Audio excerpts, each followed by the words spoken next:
Habría que ver bien esa definición. A ver, ¿cómo se lo sé? ¿Qué dice conmigo? Que no tenemos todas las respuestas, ¿no? Hay un montón de definiciones, que ahorita vamos a ver algunas que no las vamos a tener a la mano. Y hay que revisarlas. ¿Para qué? No para decir, yo sé esta respuesta, sino para debatirla y empezar a tener un concepto, un nuevo concepto.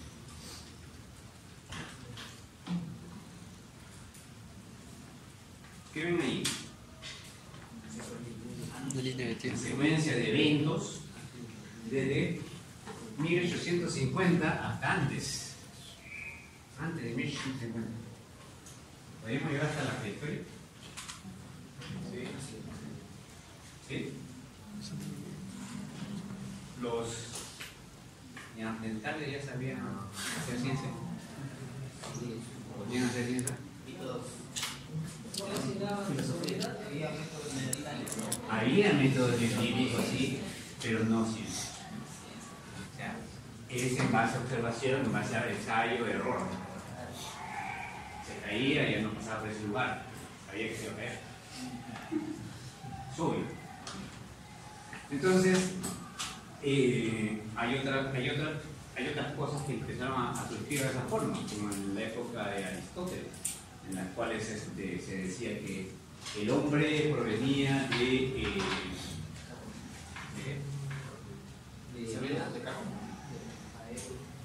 sí, pero no, para entender lo que es la descendencia. ¿Por qué el hijo se parecía al padre? La vida empieza de otra vida, pero este hijo, ¿por qué era idéntico al padre? La herencia. Entonces, en esa época ya el hombre se empieza a interesar por la herencia. Y empieza a decir por qué tiene que tener tales características. El problema es que en esa época también decían que en el acto sexual ambas partes combinaban sus características. El problema es, ¿pero qué pasa en los soldados que fueron a la guerra y perdieron un brazo? Las características de ese brazo ya las perdió. Entonces su hijo va a salir mal. Ese también era el concepto que se tenía en esa época. Pero después fue cambiando. Empezaron a aparecer en el 65 la definición de los genes como factores muy particulares. ¿Qué son? ¿Quién fue? ¿Quién fue? Llevó genética, ¿sí? ¿Ah? Mendel, pues, ¿no? Mendel se adelantó a lo que era la molécula del ADN. Dijo, hay algo que lo voy a denominar gen y son los que representan la característica genética. Pues Mendel. 1871. ¿Qué pasó ahí?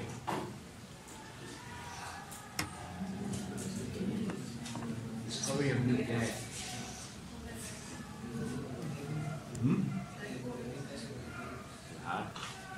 ¿Por quién? ¿Quién? Michel. Friedrich Michel. Era un enfermero, estaba revisando vendajes, los vendajes se manchaban con sangre, en algunas heridas, esas vendajes las observaba en el microscopio y encontró en una de sus tinciones de que las células tenían un núcleo central. Y aparece el término de nucleína, ¿no? Porque respondía a la característica de ácido nucleico, de ácido, más que todo era ácido, ¿no? El núcleo, una característica ácida, y obviamente aparece el término de núcleo ácido. Luego vienen cromosomas, comunidades hereditarias, luego viene que los genes se enlazan a los cromosomas, que los cromosomas tienen un comportamiento, un ordenamiento lineal, ¿no?, para poder mantener la característica. Esto fue un hecho muy importante, porque allí empezamos a descartar las otras moléculas. Eso ya estamos hablando de la característica de recombinación, la genética de Morgan. ¿Qué hizo Morgan? Genética. ¿No llegó? Todos han llevado genética, ¿no? Sí. Morgan. ¿Qué estableció Morgan? ¿Establecimiento de qué? El experimento de las moscas drosófilas, que permitió análisis de frecuencias entre los genes para poder ver la recombinación.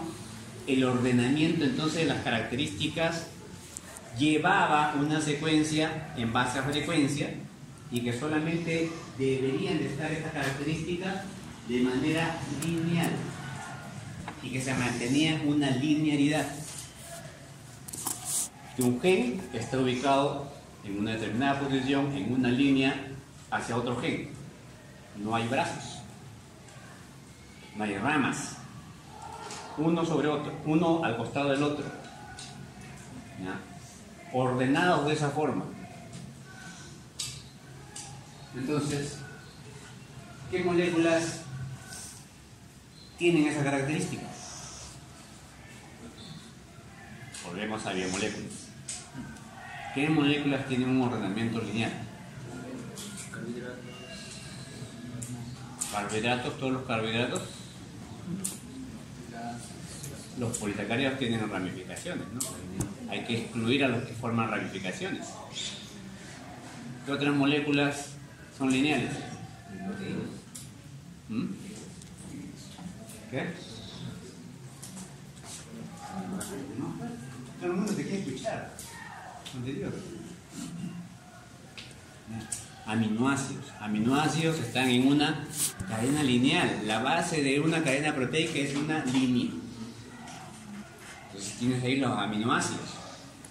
¿Qué otra molécula lineal? ¿Mm? ¿Qué otra molécula lineal?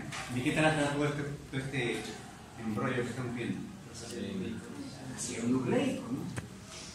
Entonces tenemos todas esas cadenas lineales, podrían mantener la información genética en su estructura. Su estructura debe estar reflejada o tener alguna relación con esa linealidad. Los cambios de mutaciones aparecen en el 27, en el 31 ya se observan las recombinaciones, y en el 44 se define que el DNA es un material genético. ¿Quién lo define? ¿Se acuerdan? ¿Quién define que el ADN es un material genético? Avery, famoso Avery, que lo que hace es responder una pregunta de su antecesor, ¿no? De Griffin, ¿no? Cuando Griffin observa a los Pneumococcus rugosos y lisos, y poder observar, ver cómo se podía transformar. Avery da esa respuesta. En el 45, usted codifica proteína, eso también es parte de bioquímica. En el 51 se empieza a secuenciar las proteínas. ¿Quién es que empieza a secuenciar las proteínas? Proteínas.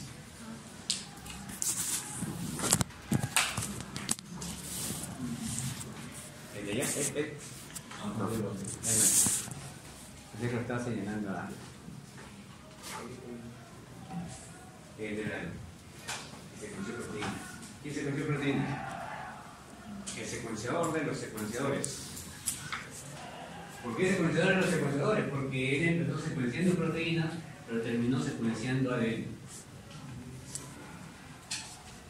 ¿Quién lleva su nombre a un método de secuenciamiento? ¿Qué? Sanger. Frederick Sanger, otro Frederick, muchos Frederick. Sanger empieza a secuenciar proteínas.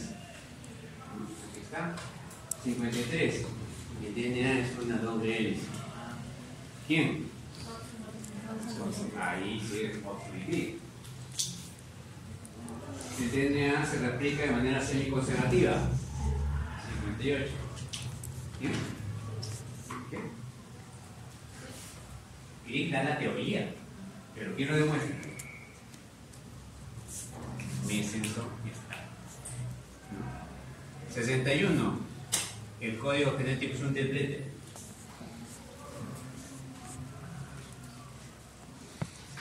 Ahí hay varios autores. Está desde Severo Ochoa con la RNA polimerasa, está en marcha. Y también, nuevamente, Crick, dando su opinión para poder resolver este problema del código. O sea, Frederick Crick, no, Francis, ya no sé, Francis intervino en varias cosas, ¿no? Dando muchos conceptos teóricos. Después viene los genes genéticos están interrumpidos, el ADN puede ser secuenciado. ¿Quién? ¿Quién le dije acá? Frederick Sanger. El mismo. Le dije, empezó a secuenciar proteínas y terminó secuenciando ADN. Tiene el Nobel por eso. Fíjense cómo. Esta es la parte de los orígenes, ¿no? Ahí, esta parte es el origen.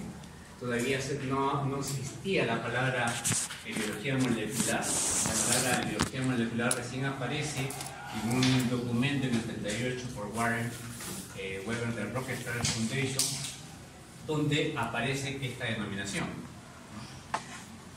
que está utilizado para investigar al detalle ciertos procesos de la vida. ¿Quiénes serían? ¿Qué es esta ciencia? Está destinada a responder con métodos modernos ciertos detalles del proceso de la vida. A partir de allí empieza a denominarse biología molecular, molecular biology, en el 38, y en el 51, quien empieza a utilizar ya la palabra en una cátedra, en una asignatura, es William Astbury, ¿no? Donde ya tiene el concepto de biología molecular, molecular biology. Pero no es, esos son los principales descubrimientos, pero una definición que dice Francis Crick nos dice: I myself was forced to call myself a molecular biologist because when I clearly asked me what I did, I got tired of explaining that I was a mixture of crystallographer, biophysical, biochemistry, and genetics, an explanation which, in any case, they found too hard to grasp. ¿Qué nos está diciendo? A mi entender, cuando toda la gente me pregunta qué soy y qué soy como un biólogo molecular, Francis Crick, que es una mezcla de todo esto, cristalógrafo, biofísico, bioquímico, genético, que engloba todo eso. Él, un inglés que estudió mucho física, se conocía antes de la presentación de la doble estructura del ADN, las doble hebras del ADN, como un físico. Siempre se presentaba como físico, cristalógrafo, pero ya involucró todos estos términos: bioquímico, genético y genetista, para poder explicar lo que es un biólogo molecular. Pero ya nos habíamos pasado todo esto. El primer genoma secuenciado fue un genoma bacteriano, es pequeño, circular, las bacterias, un círculo, pero a pesar de eso es un genoma de 10 a la 6 pares de bases de una bacteria. Más pequeño eso tenemos.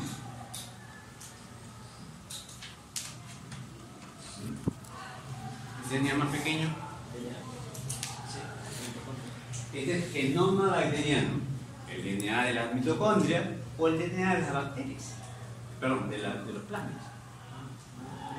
El DNA de la mitocondria todavía es grandecito, pero el plásmido es pequeñito. El plásmido es mucho más pequeño. En el 2001 ya se tiene el primer draft del genoma humano. El genoma humano empezó a secuenciarse en 1985. De repente pregúntale a sus padres y ellos creían que todavía no sabían de secuenciamiento humano. En el 2001 ya se tiene el primer draft, en el 2003 ya se tiene el genoma al 99%, en el 2007 empiezan a haber otras formas de secuenciamiento. Y en 2014 empieza a haber la aparición de sistemas sintéticos en levadura. Una levadura hecha sintéticamente, en base a lo natural. Las bacterias sintéticas empiezan a generarse.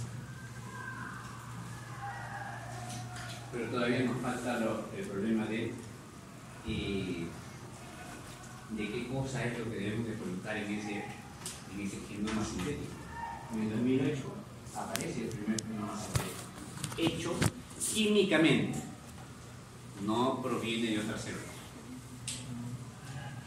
¿Qué hicieron? Todos los nucleótidos químicamente empezaron a unirlo a semejanza de una secuencia y construyeron su genoma. Lo pusieron en una bacteria y la bacteria sobrevivió. Químicamente, hecha químicamente. No provino de otro DNA, pero sí a semejanza. Esta es la última parte. Entonces podemos disgregar la historia en el origen, en los principales descubrimientos que básicamente están alrededor de una época de oro. Y después viene la evolución del biología molecular, que ya es más. Los ácidos nucleicos ya sabemos que transmiten información genética, y el famoso dogma central, que ustedes ya lo pueden percibir, ya lo conocen, ¿no? Secuencia de nucleótidos a una secuencia de nucleótidos y a una secuencia de aminoácidos. Duplicación, transcripción y traducción. Vamos a andar mucho en eso. Este es el proceso de la historia.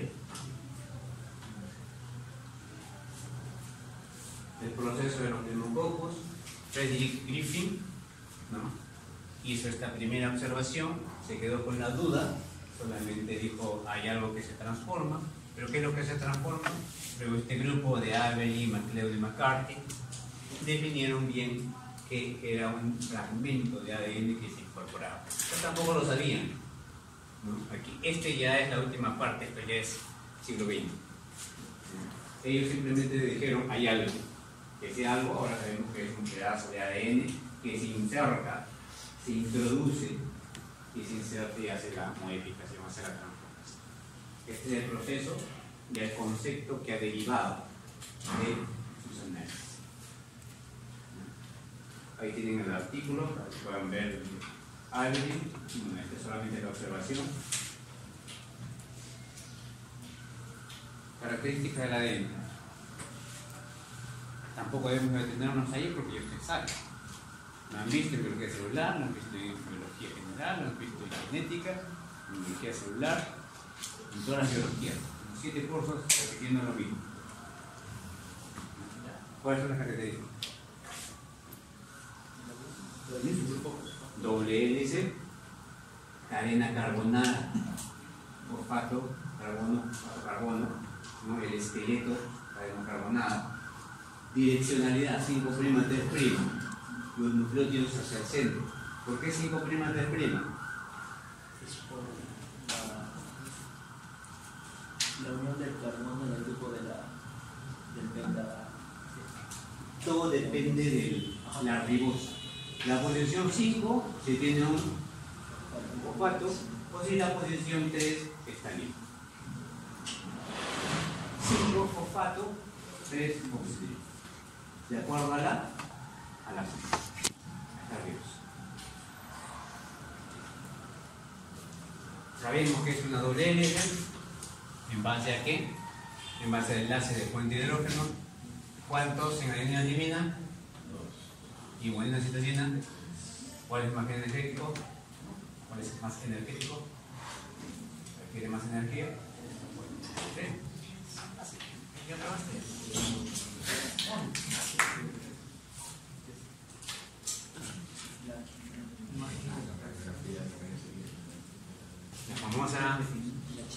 La famosa fotografía 51. ¿Por qué la famosa fotografía 51? Rosa Lizán. ¿Por qué Rosa Lizán?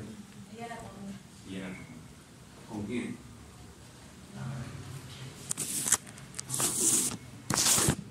Kame, Conley y Wilkins. Y Wilkins que también trabajaba con Kitik, Watson Kick, pero en una época en la que todavía no se conocía bien cómo se enlazaba esta molécula de ADN. ¿Qué pasó? Hasta ella mismo dijo: "It is with great regret that we have announced the death on Friday, 18 July 1952 of Dinah Ellis. Con mucho pesar, debo de anunciar la muerte el viernes 18 de julio de 1952 de la hélice de ADN. ¿Por qué? ¿Por qué dijo eso? No sabía cómo enlazarlo. No sabía cómo enlazarlo. Todos decían, es una hélice. 2, 3 hebras. ¿Cómo? Se dio por vencida el 18 de julio del 52, antes de la publicación de Rosengrip, dijo: anuncio la muerte de esta estructura. Para mí ya no existe. Es una chica de carácter muy especial. También el medio fue la que influenció que tenga este carácter especial, muy, digamos, como ustedes dicen, arrebatada. Pero buena científica, e incluso compartió mucho con Watson Crick. Watson en su libro resalta que todo más que nada fue porque ella, como estaba padeciendo un cáncer terminal de mama. Eso fue después. Porque este es en el 52, cuando ella tenía los 33 años. A los 33 años, 1952, pasan 5 años más y ella muere. A los 38 años. Muere a los 38 años. Los últimos años pasa muy apegada a Watson Crick.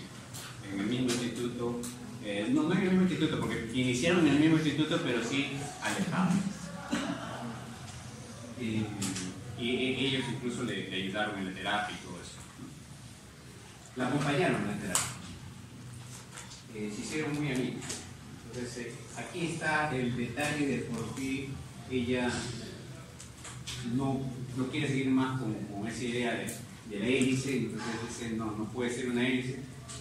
Las medidas que trata de colocar no le cuadran. Esa es su grafitito de la muerte, la calavera con su hueso cruzado, porque ya la hélice para ella ya no podía existir. No podía existir, ¿por qué? Porque la cristalografía que mandaba una medida exacta. Y ella está colocando 1, 2, 3, hasta 3 azúcares, 3 bases nitrogenadas enlazándose en un mismo plano. Obviamente eso es una estructura muy gruesa para la distancia tomada en la dispersión de raíz. Hubo, a partir de esa misma foto, varias personalidades que estuvieron con el mismo interés. Es una hélice, sí, es una hélice. ¿Por qué? Porque la fotografía dice que está repetido. Si nosotros vemos, hay manchas repetidas. Y las manchas repetidas significa que algo se continúa. Entonces, eso es lo que todos decían que es una hélice. Pero ¿cómo? Las cruzaban, la base nitrogenada, ya tenían el concepto de Chargaff, adenina, timina, guanina, citosina, todos, ¿no? Tenían el concepto de que debían de colocar una de esta forma y la otra invertida, ¿no? Entonces, allí se entramparon. Alguien le iluminó a Francis Crick y pudo tener la estructura, ¿no? Esa estructura la colocó en el 53 y pudo tener el premio Nobel, que también les llegó en el 62, ya cuando Rosalind Franklin ya había fallecido. Algunos dicen, ¿por qué no le dan el premio Nobel a ella?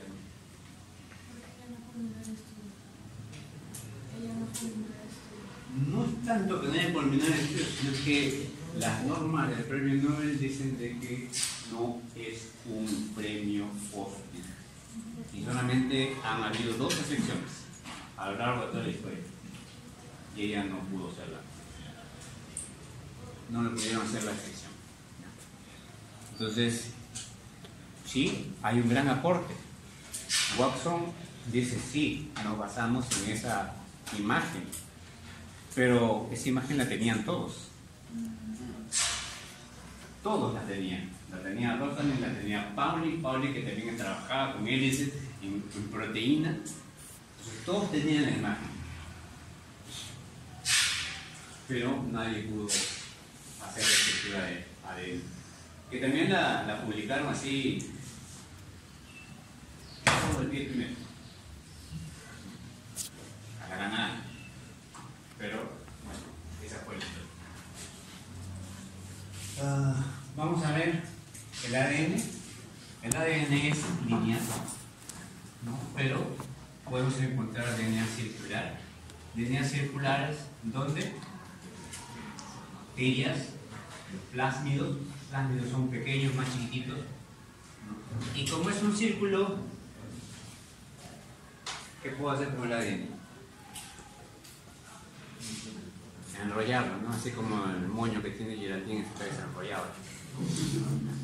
Ese es el ADN, es una fibra que la puedo enrollar. Enrolla, entonces es supercoil, se denomina supercoil.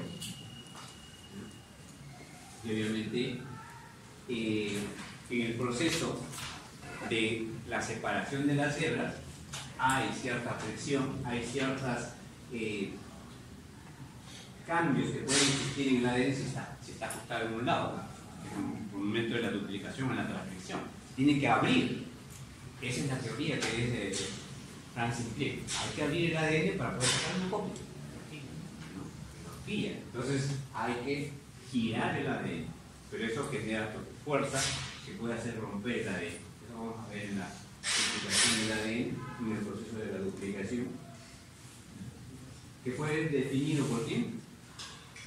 Semiconservativa. La teoría fue de Francis Crick. Y la demostración, te lo dije. ¿Ah? Mieses. Ahí está el artículo, lo tienen allí, que es una forma de cómo visualizarlo así.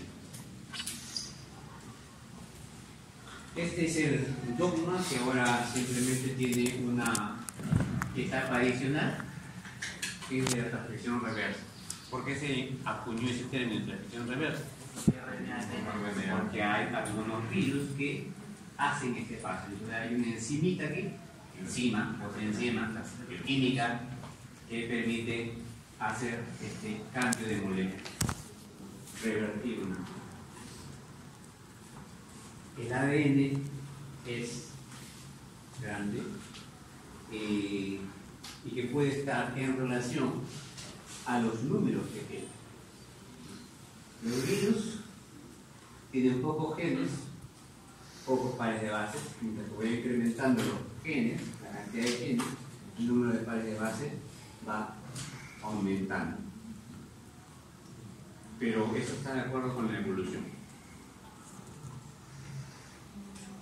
De procariotes a eucariotes sí, pero de mamíferos, no. Aquí ya empieza a haber una especie de duda, ¿no? ¿Qué es lo que pasa? ¿Por qué un vegetal puede tener más cantidad de ADN? 10 a la 11. Nosotros con la punta llegamos allá a las 9. Diversidad. Es viene el término de haploidía. Nosotros somos diploides. Las plantas pueden ser haploides, pentacloides, hexaploides, más cantidad de ADN. Entonces hay más pares de base. ¿Todo lo usará? No lo sabemos. Falta política ahí, pero hay más cantidad de ADN. Serán más evolutivamente más evolucionados. ¿O por qué habrán guardado tantos genes que de repente no usan? ¿O de repente sí lo están usando? ¿Sabes realmente que todos los genes los están usando? No lo sabemos. Habría que haber investigar ahí en los casos.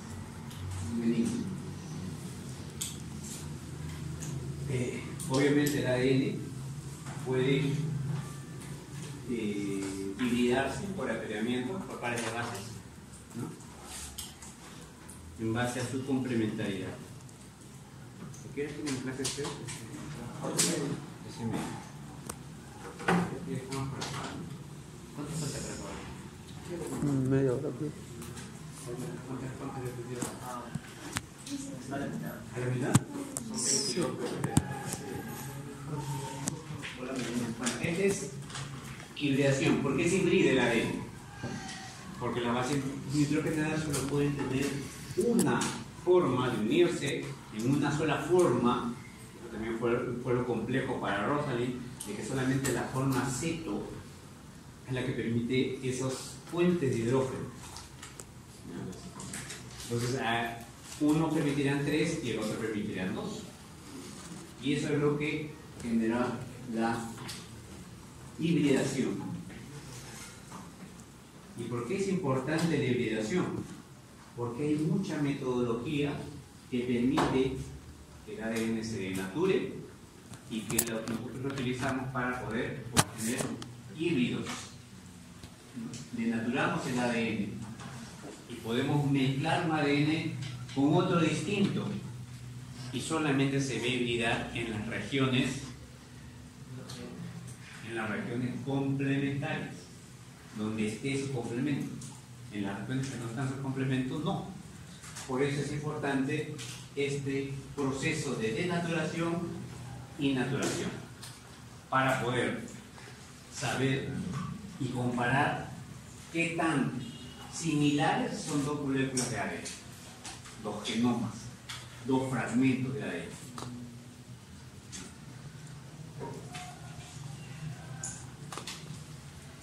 Pero el ADN muta.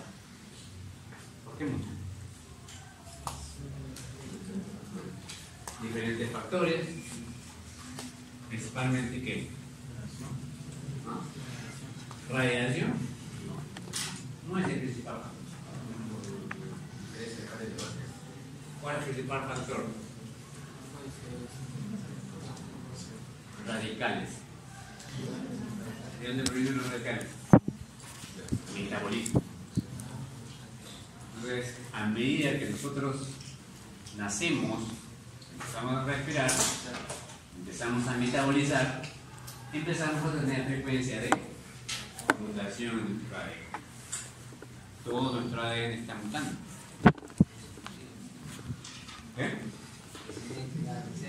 Una alteración sin que provoca tu ciclo o haces algo mientras para cáncer. Y todos estamos mutando. En este minuto que has estado ahí hablando, ya has mutado, ya has incorporado, digamos, ¿cuántas células tienes? 30 millones de células. De las 30 millones de células, ya cada una habrá incorporado una mutación, o sea, ha incorporado 30 millones de mutaciones. ¿Es posible? Claro que es posible. ¿Qué? El hecho es que nosotros, como células eucariotas, tenemos un mecanismo de reparación. O sea, reparamos esos errores, ¿no? En algunos casos no se podrán reparar y eso se queda. Pero de repente es una célula que está aquí en mi dermis, una célula que se va a morir. No pasa nada. Se morirá mutada, pero se muere. Entonces tiene que morirse. Pero ¿qué pasa si está en mis genitales? Allí no. Allí el mecanismo de reparación es más estricto y tiene que repararse al 100%. Porque si hay mutaciones en los genitales, en las células germinales, la mutación se hereda. Entonces, por eso, ahora, en las especies con mutaciones de algo, de una especie de animal, siempre he visto que hace con la parte molecular. Se estudia la composición molecular de cada especie que es diferente, digamos, ¿no? Claro. Pero por eso tienes que utilizar tu muestra. ¿Cuál es tu mejor muestra para saber si es distinto o no? La sangre. ¿La sangre? ¿Sería tu mejor muestra? No. ¿Cuál sería la mejor? La célula madre. Porque es la que tiene la característica genética más conservada. Entonces, si yo quiero analizar las variantes, no voy a utilizar tu epidermis, voy a utilizar tu genital. Esas no deben de haber cambiado para definir de qué es otra especie. Entonces hay que tener mucho cuidado por las mutaciones. Y los métodos que yo trabajo también tienen que ser muy particulares. No puedo utilizar cualquier parte de polimerasa, pero vamos a ver qué hacer.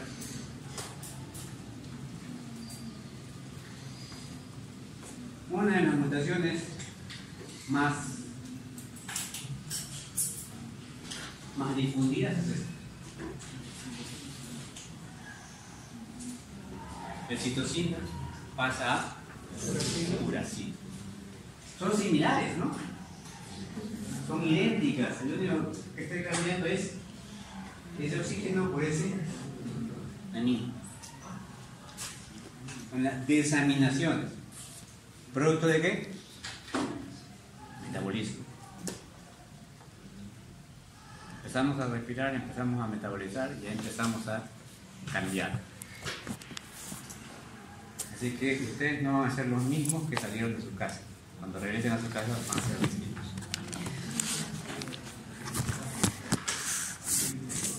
¿Sí o no? Y es obvio, en el paso del tiempo, lamentablemente, está cambiado eso. ¿Okay? Esta es la principal mutación, el principal cambio.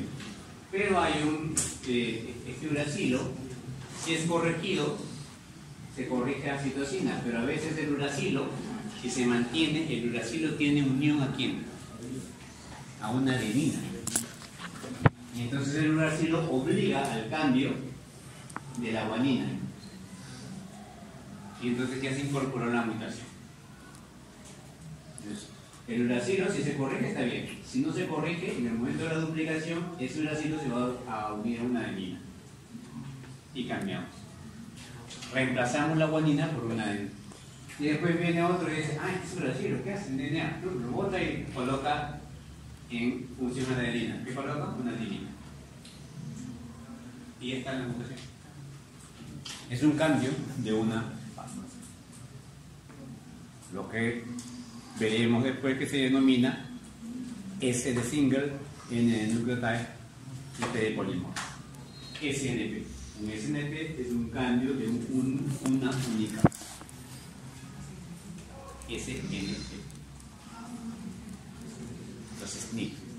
¿Qué tendrían nombre? ¿Genético? ¿Sí o no, Juan? Allí, yo lo vi. Repitiendo lo mismo.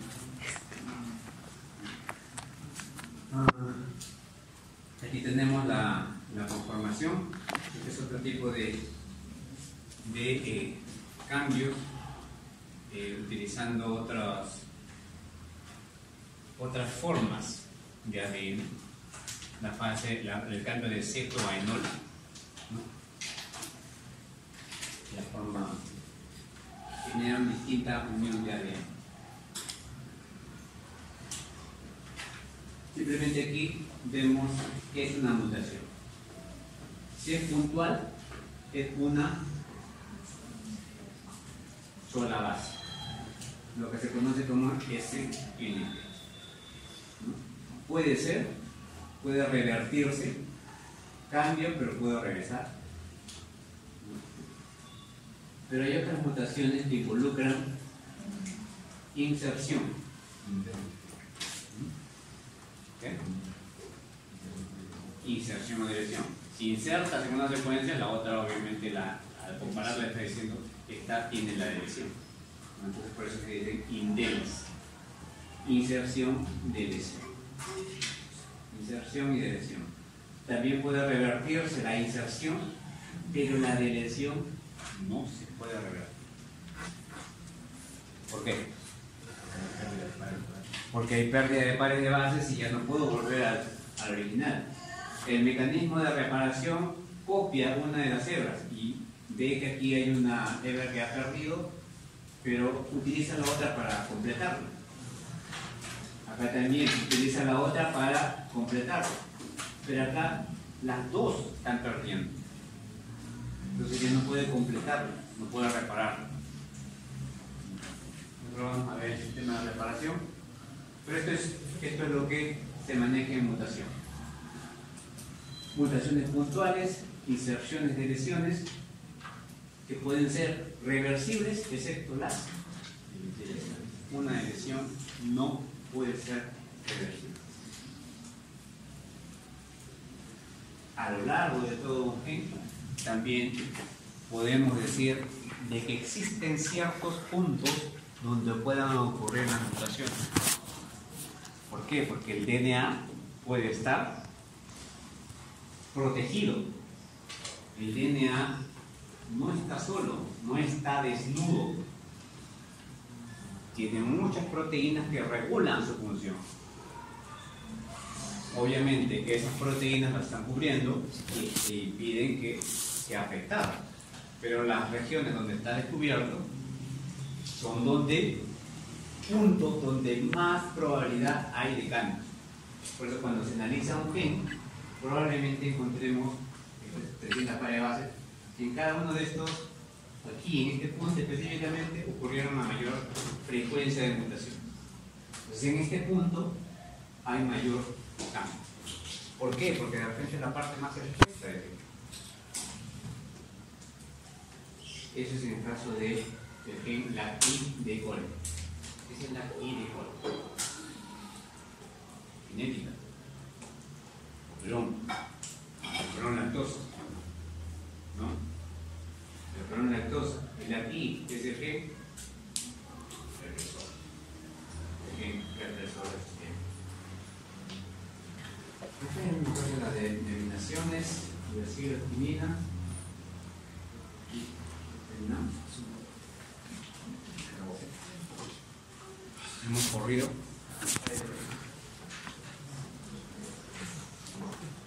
Preguntas, discusiones, comentarios, repetimos algo.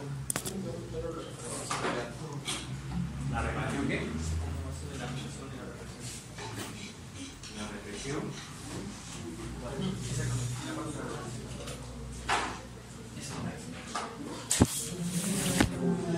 De aquí. Ya. Aquí siempre las mejores herramientas para reparar, que vamos a ver de aquí en un par de clases, es una hebra. Una hebra de molde para poder reparar. Entonces aquí está presente la secuencia. Aquí también está presente y duplicada. Entonces aquí más bien puede eliminarse, pero puede volver a aumentar, porque de repente es una secuencia repetitiva. Eso lo vamos a ver en un satélite, una secuencia seque, que permite que la enzima se resbale y hace un aumento o disminución. Entonces puede revertirse, puede ampliarse. Pero aquí ya está rodeado totalmente la zona. Si va a reparar en una hebra que ya está perdido, un segmento. No hay una noción para reparar. ¿Reparar qué? Si ya perdí un segmento.